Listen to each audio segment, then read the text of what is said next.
Imagine the clock whispering, 3 minutes left, not a warning but an invitation. Time slows, and from beyond the veil of what we call life, a voice you love, familiar, tender, infinite, calls you to open something urgent, not a message of fear but of remembrance. It asks, do you see it now? The way every loss was a teacher, every silence a sacred note in a song too vast for your understanding. The way you were never apart from anything, only folded gently into the rhythm of everything. In that moment, heaven isn't a place but a realization that all you sought was never lost, merely waiting in the quiet spaces between your heartbeats. And as the last minute dissolves, you understand. Existence has never been counting down. It has been opening up. Because the divine isn't coming for you, it's been dancing with you all along. Imagine for a moment that time itself takes a breath. The world holds still, not in fear, but in reverence. The sound of clocks fades into the background, and what remains is an almost imperceptible hum, the hum of existence before the next heartbeat. This is the silence before the message, the stillness before revelation. We often run from silence because it feels like emptiness, but what if the silence is not empty at all? What if it is full, overflowing with the presence of something vast, ancient, and endlessly patient, waiting for us to notice? When everything around us grows quiet, we are left face to face with the mystery we spend our lives trying to name. And it is in that space, between thoughts, between breaths, that something sacred begins to speak. Not with words but with awareness itself. Life is whispering constantly, yet we are so entangled in the noise of our doing that we forget to listen. We forget that listening is not passive, it is participation. You see, the silence before the message isn't an absence of life. It's life preparing to reveal itself to you. Think of it like the pause before an orchestra begins. The conductor lifts his hand, and for a single suspended second, the entire room trembles with anticipation. The music hasn't yet started, but somehow you can already feel it. That's what the silence before the message feels like. An invisible prelude to awakening. We are so accustomed to rushing toward meaning that we often miss the places where meaning quietly gathers. But existence has never been in a hurry. It unfolds in perfect time. Petals opening to the sun, tides breathing against the shore, stars flickering in and out of being. And in the same way, our awareness unfolds too when we allow ourselves to pause.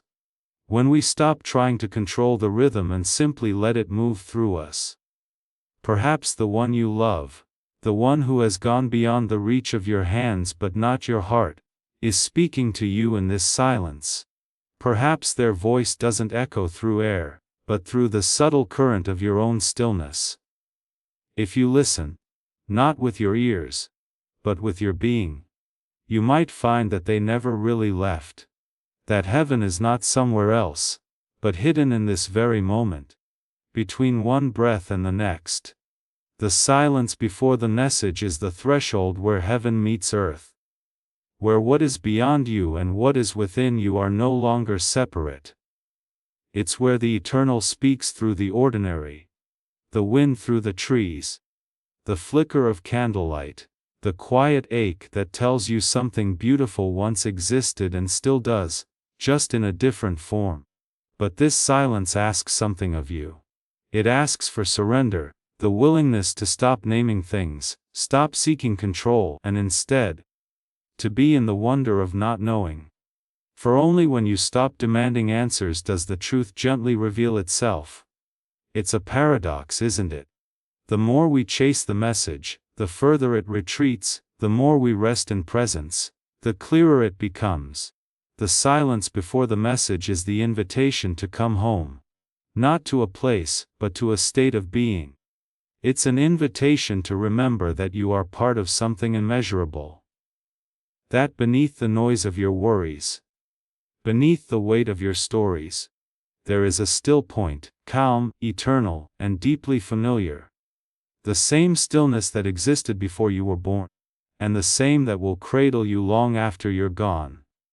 And perhaps in that stillness, you'll feel a gentle pulse, the heartbeat of the universe, reminding you that you have never been separate from it.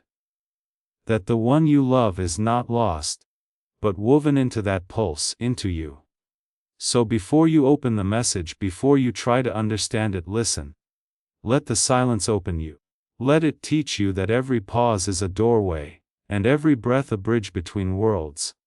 Because sometimes, the most profound message is not in the words that arrive, but in the quiet that prepares you to hear them. When we speak of someone who has gone on, someone we've loved with a kind of love that lingers long after their footsteps have faded, we tend to imagine them as far away, existing somewhere beyond the reach of touch or time. We say they are in heaven, as if heaven were a place somewhere else, a distant realm where all things are perfected, and we are not yet allowed to enter. But what if heaven isn't far away at all? What if the veil we think separates us from those we've lost is thinner than breath, softer than light, and made of the same awareness that is looking through your eyes right now? You see, the voice you long to hear again, the one that called your name with that unmistakable tone, the one that knew how to comfort you without saying a word. It doesn't echo from the past or drift from some celestial plane. It speaks from within you.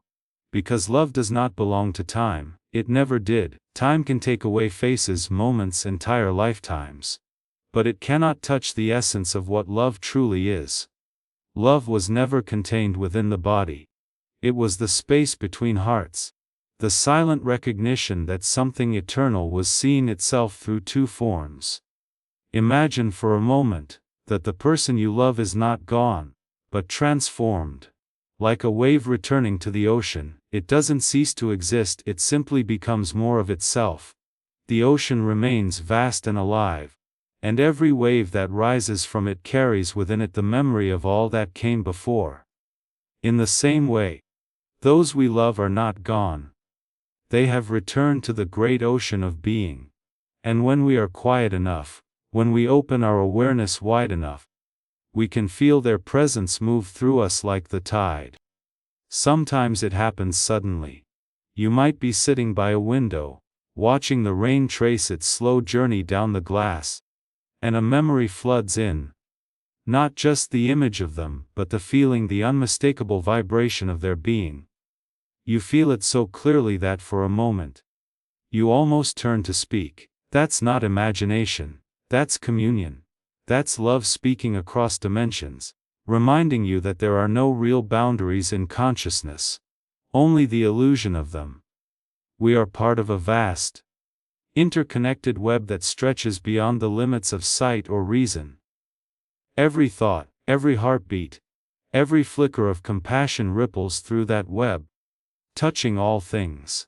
The one you love, now free from form, dances within that same web.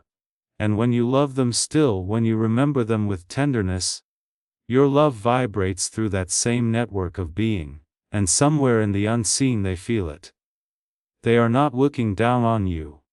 They are within you, experiencing this strange and beautiful play of existence through your eyes, through your laughter, through your sorrow. The universe has never been about separations, it's been about reflections.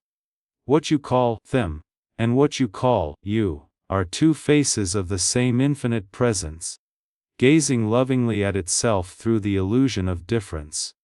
That's why grief hurts so deeply. Because it's love trying to recognize itself in a new form, still clinging to the shape it once knew.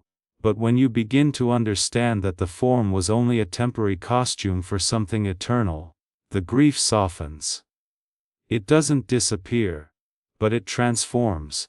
It becomes reverence. It becomes awareness. You see, the voice from heaven is not trying to call you upward, it's calling you inward. It's reminding you that heaven is not a destination after life, but the realization of unity within life. To listen to that voice is to realize that the person you miss most has not gone somewhere else. They have gone deeper into the very fabric of what you are.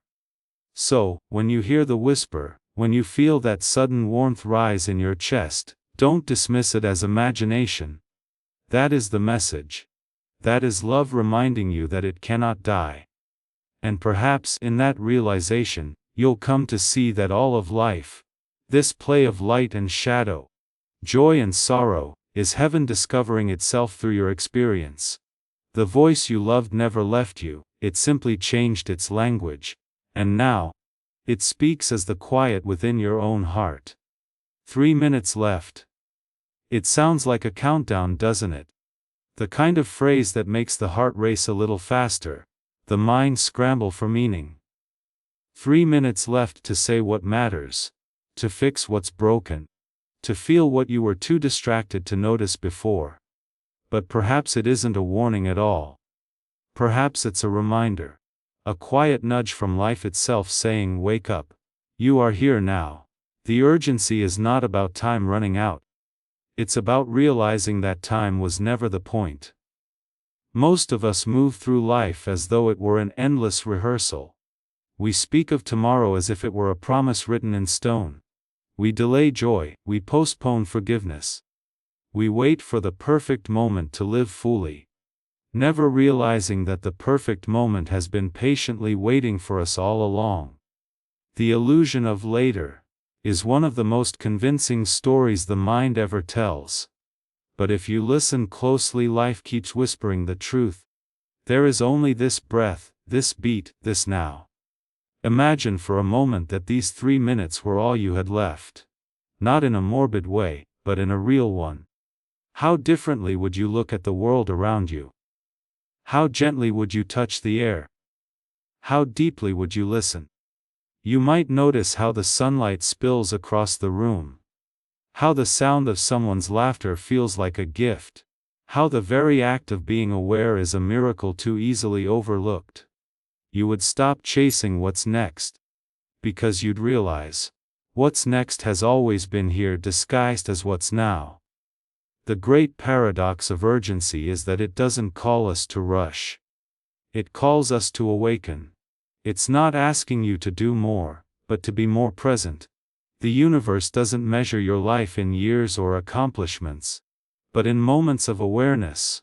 Those fleeting instances when you are fully alive, undistracted, unguarded, and open. 3 minutes of that kind of living could be worth more than a lifetime spent sleepwalking. And yet, awakening isn't something you force. It happens the moment you stop running from yourself. The moment you realize that the noise, the deadlines, the endless becoming, all of it was just a dance meant to bring you back to the center of your being. You see, life is not waiting to begin when the chaos ends. Life is the chaos. It's the conversation between order and disorder, expansion and contraction, creation and decay, the divine rhythm of things. The urgency of awareness comes when you recognize that every challenge, every moment of stillness, every twist in your story is not happening to you. It's happening for you. It's life's way of reminding you that you are part of something vast and alive, something that doesn't waste a single breath. Even the painful moments, the ones that break you open, are invitations to wake up a little more. To see more clearly, to love more deeply, to exist more truthfully. Think of the person you love who has gone on, whose presence you still feel in quiet moments. If they were to speak to you now, what do you think they would say? Not hurry, not regret, but perhaps something softer: slow down. Look around. You're already living what you've been searching for. The urgency isn't about squeezing life into a shrinking frame of time. It's about expanding your awareness into eternity, right where you stand. Because awareness, once awakened, transcends the clock entirely. The 3 minutes are not literal, they are symbolic. They are the universe's way of saying, don't miss this. Don't drift through the miracle. When you awaken to the fullness of this moment, time dissolves, and what remains is timelessness itself, existence shining through your very eyes. So, when life whispers 3 minutes left, don't hear it as the end approaching. Hear it as the beginning unfolding. It's not a countdown, it's an opening. An invitation to step into the only place where heaven and earth meet, the present. And when you finally stand in that presence, when you feel the pulse of now moving through you, you'll realize there were never 3 minutes left. There was only ever forever, happening now. There are moments in life when everything feels unbearable. When pain seems to stretch endlessly, and the meaning behind it all disappears into silence. You've known those moments. The nights when the world felt too heavy, when the loss of someone you loved cracked the surface of your soul, and you wondered if you would ever feel whole again. But what if those moments, instead of being interruptions to life, are actually part of its design? What if the ache itself is sacred? We like to think of pain as something that should not be, as though the universe made a mistake and we are left to clean it up. But what if pain is not a punishment?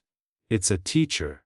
A sculptor shaping the rough edges of our being until we begin to resemble something greater than what we were before. Every challenge, every heartbreak, every sleepless night is a stroke in the divine artwork of your becoming. Think of the way a seed must crack open for a sprout to emerge. From the seed's perspective, that must feel like death. Everything it was broken apart dissolved. But from the outside, we see the miracle. It wasn't destruction, it was transformation. In the same way, the moments that break us are often the moments that reveal what cannot be broken. There's a kind of intelligence in the fabric of existence that uses even suffering as a pathway to awakening. You see, we live in a universe that doesn't waste a single experience. Nothing is discarded. Every joy, every loss, every moment of silence is a thread in the same tapestry. And the darker threads, the ones we resist, the ones we wish weren't there, are the very ones that make the whole pattern visible. Without shadow, light has no contrast. Without the low notes, the symphony would lose its depth.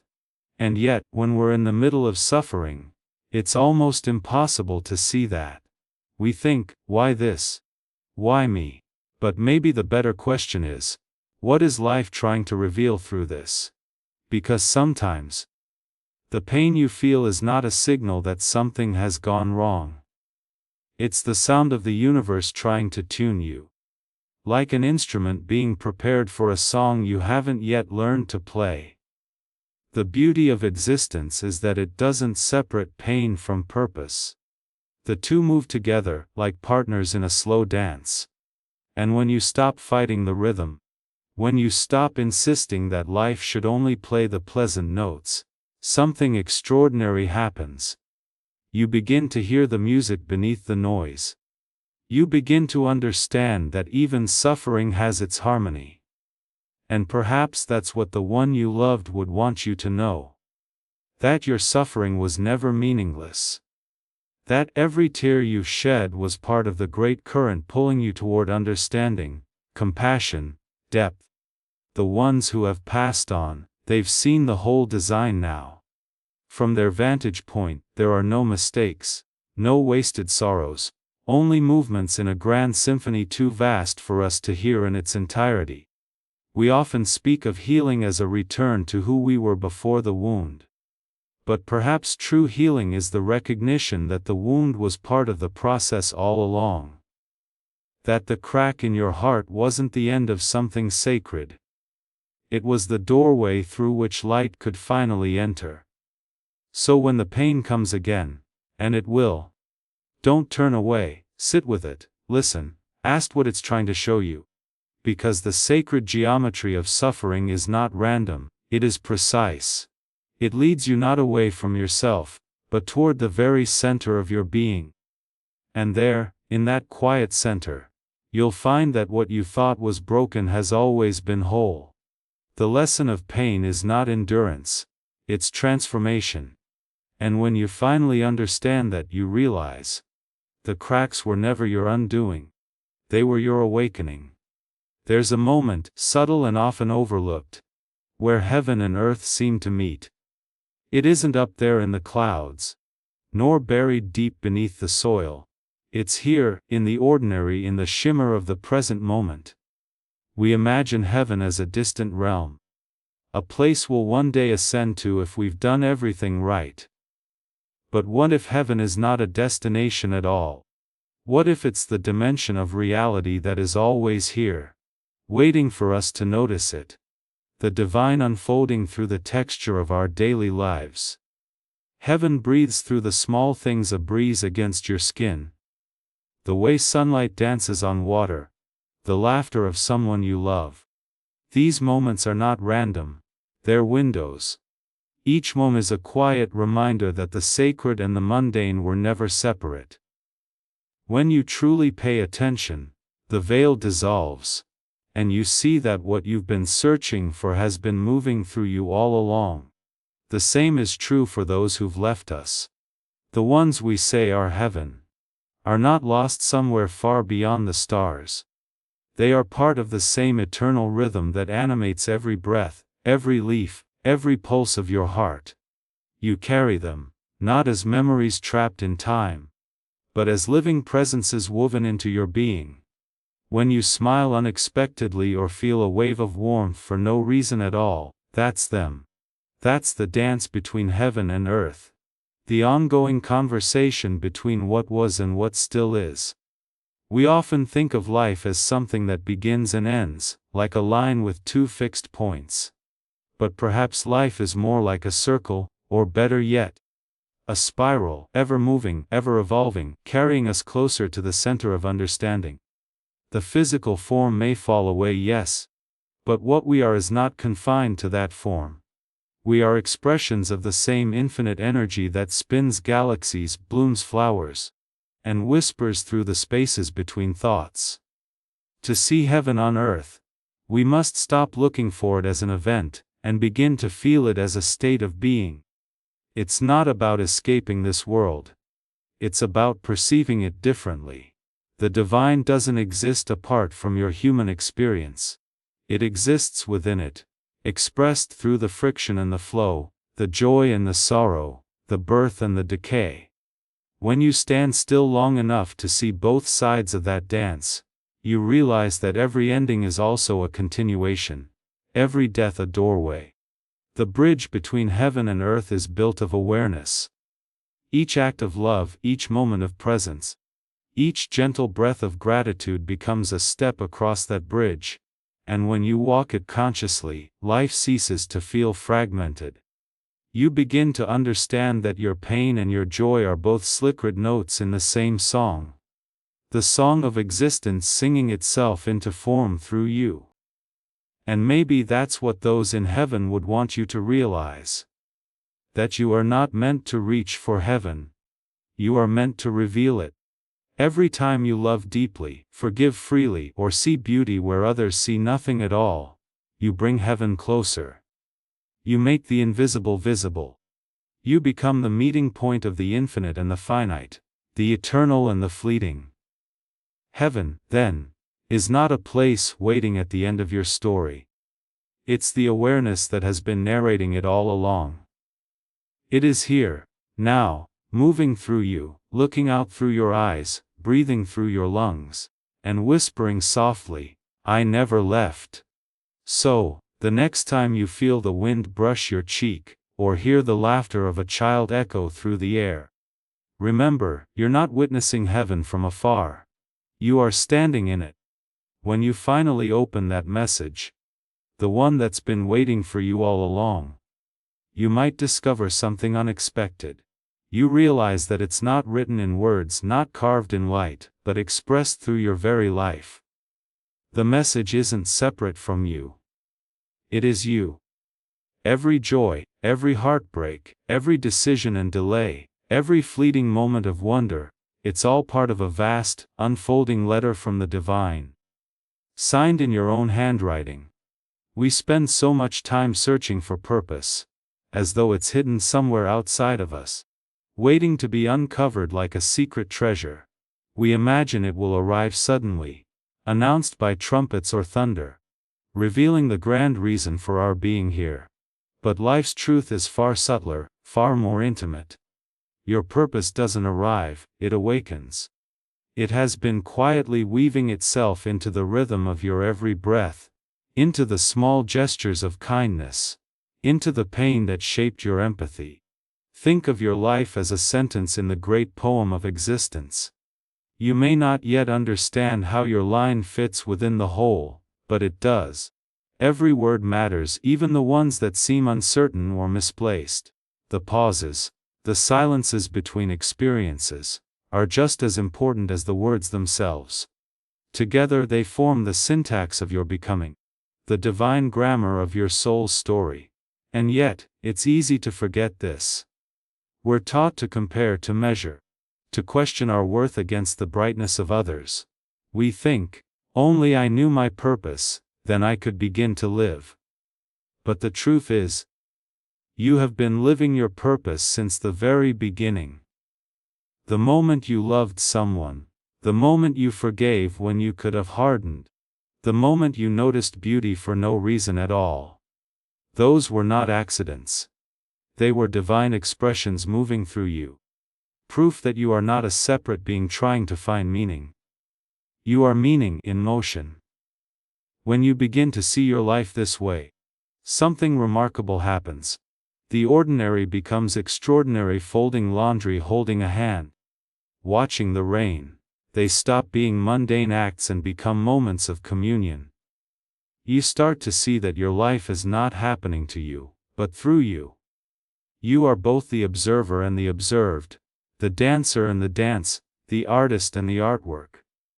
And perhaps that's what the one you love, the one in heaven, wanted you to understand when they urged you to open this message.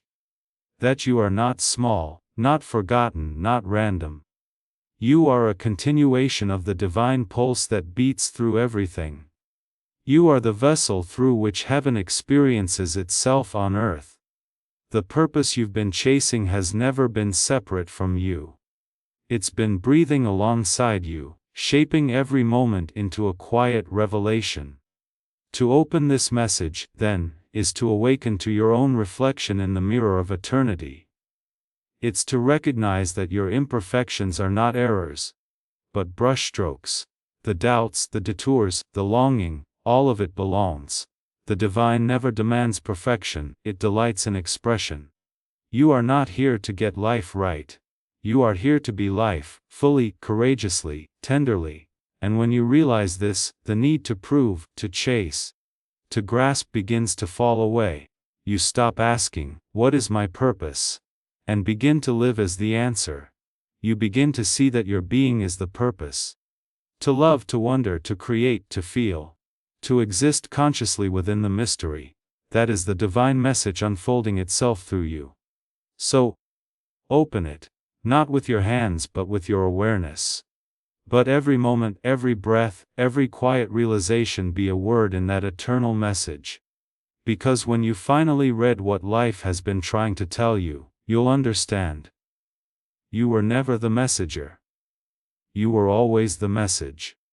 If you listen closely enough, beneath the hum of your thoughts, beneath the noise of the world, you'll notice something remarkable. The conversation never stopped. The person you loved, the one who now exists beyond the reach of your touch, is still speaking. Not through words, but through presence. Through the quiet moments that stir your heart for no reason. Through the way a certain psalm appears at the exact time you need it. Through the warmth that fills your chest when you think of them, and for a moment you feel both here and elsewhere. That isn't memory. That's communion. That's the timeless conversation. You see, existence itself is a dialogue, an endless call and response between the seen and the unseen, the living and the eternal. Every soul that has ever lived continues to echo for the fabric of being. Nothing vanishes, it only changes its form. When a wave falls back into the ocean, it doesn't cease to exist. It simply becomes the sea again. In the same way, when someone you love leaves this world, they don't disappear. They expand. They return to the infinite field that connects us all, and from there, they continue to whisper through the texture of your life. We tend to imagine communication as something that happens through sound, through words that travel across space. But the deeper kind of communication doesn't travel anywhere, it is space. It's awareness meeting awareness. Love meeting itself. When you close your eyes and feel that familiar presence, that's not imagination, that's recognition. You are tuning into a frequency that has always been there, just beyond the range of ordinary perception. Every moment of love, every shared breath, every tender memory is like a note in an eternal symphony. The music doesn't stop when one instrument falls silent, the melody continues, carried by the rest of the orchestra. The ones who have gone are still playing, you just have to listen differently. The melody may have changed, but the song remains. And isn't it fascinating how grief and gratitude are intertwined? The ache in your chest when you think of them. That's not only sorrow. That's love trying to find its new form. That's the soul adjusting to the shift from physical closeness to spiritual presence. Grief is the echo of love across dimensions, a reminder that the connection is too deep to be severed by something as small as death. We are never truly separate, because we are not separate beings.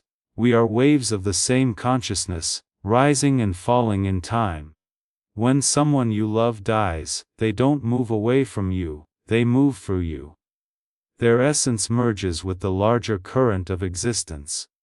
And from that current, they continue to guide, to comfort, to remind you that the boundary between life and death is only as thick as your belief in it. The conversation continues in ways beyond language. Sometimes it's a dream that feels more real than waking life. Sometimes it's the sudden peace that settles over you when you're on the verge of despair. Sometimes it's the inexplicable sense that you're being watched over. Not from above, but from within. These are not coincidences. They are correspondence. The universe has its own ways of keeping the dialogue alive, its own sacred vocabulary that speaks through intuition, through silence, through the heart. And perhaps that's what we're all here to learn. To listen differently. To realize that the ones we've loved are not confined to memory, but are living through the very fabric of our awareness. The conversation doesn't end because the words do. It simply deepens, it moves from sound to silence, from distance to oneness. So, the next time you feel that strange stirring in your chest, that sudden awareness that you are not alone, don't question it. Don't explain it away. Just listen, let it speak. Because what's being said in that moment is something beyond comfort, beyond understanding. It's the universe reminding you that love is not bound by time. And in the hush that follows, you'll understand. The conversation was never about goodbye. It was always about coming home. There's something curious about the idea of the final minute. It sounds like the end, doesn't it? A ticking clock winding down, a last breath. The quiet before the curtain falls. But maybe it isn't the end at all.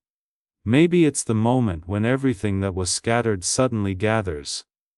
When the illusion of separation dissolves, and you see the whole picture for the first time. Perhaps what we call the end is simply the instant when we finally wake up to the truth. That it was all one continuous unfolding. And we were never apart from it. We tend to move through life as though we are distinct from it. As though we are the observers of the world rather than participants in its endless creation. We say things like, "my life," as though it were something we owned, something separate from the vast rhythm of existence.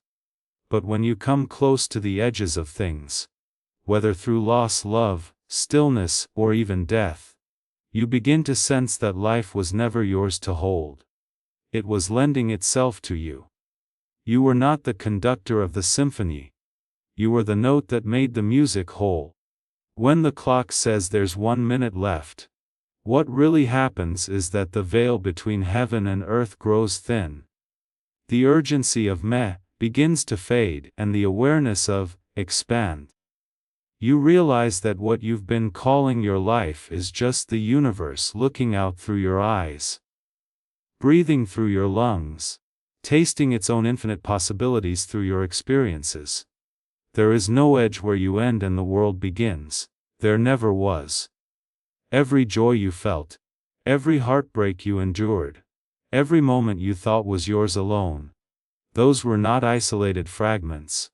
They were waves in the ocean of being, each one rising and falling in harmony with all others. The wave may believe it is separate, but when it falls back into the sea it remembers, I was never anything but water. In that remembrance lies peace, the kind that doesn't need to be sought, because it was always there beneath the surface of your striving. And maybe that's what the person you love, the one now in heaven, has come to tell you through this message. That you've never been moving toward an ending. You've been unfolding toward recognition. That every goodbye was just the universe changing its shape so it could meet you again in another form. That even what you call death is not a closing, but a return to the vastness you've been part of all along. In that final minute the boundaries you built between sacred and ordinary dissolve. You realize that heaven wasn't waiting for you on the other side. It was present in every moment you paused long enough to see it. It was in the hand you held, the kindness you offered, the laughter that made time stop for a heartbeat. The divine has always been here, disguised as your own reflection, waiting for you to recognize yourself as part of its dance. So when the clock whispers that time is running out, don't resist, listen. Feel the stillness beneath the ticking. It's not counting down, it's opening up. It's revealing what was hidden behind the illusion of hurry that you are, and have always been, a movement of eternity. And when you understand that, when you see the fullness of your journey, not as a line but as a circle of returning, you no longer fear the final minute. You welcome it as the moment the wave remembers the sea, as the breath that finally exhales back into infinity. Because the truth is, there is no last minute. There is only this endless moment, and you forever unfolding within it.